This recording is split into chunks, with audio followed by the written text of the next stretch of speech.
Au Kenya, au moins 7 personnes ont été tuées et plus de 150 autres blessées lors de manifestations nationales contre l'augmentation des taxes. La police a ouvert le feu mardi après l'échec de gaz lacrymogène et des canons à eau destinés à disperser la foule. Dans la capitale Nairobi, 4 personnes ont été tuées lorsqu'elles ont pris d'assaut le Parlement. Une autre a été abattue dans la rue.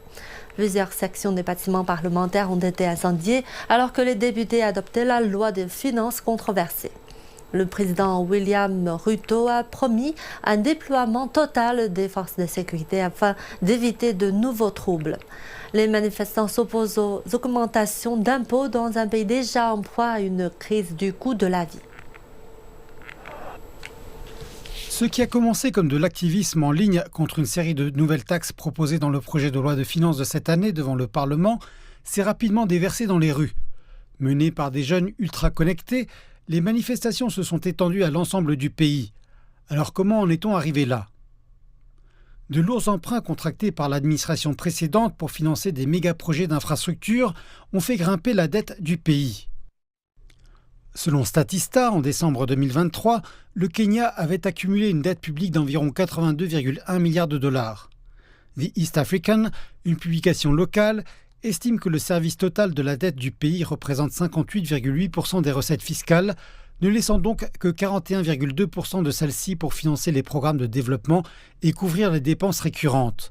Afin de lever des fonds pour financer les créances et les programmes de développement, le gouvernement a introduit de nouvelles taxes, dont une taxe sur le logement en 2023.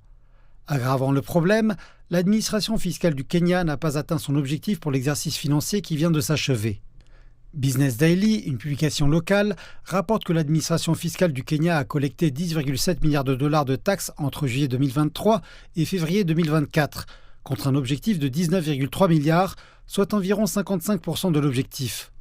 Pour combler le déficit, le gouvernement a été contraint de se tourner vers le Fonds monétaire international et la Banque mondiale.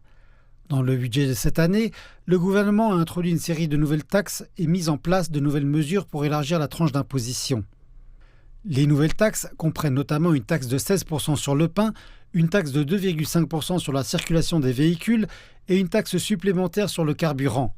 Les manifestants se plaignent que le gouvernement n'a pas réussi à créer des emplois, qu'il a introduit des taxes supplémentaires et qu'il a augmenté les taxes actuelles alors que les revenus n'augmentent pas.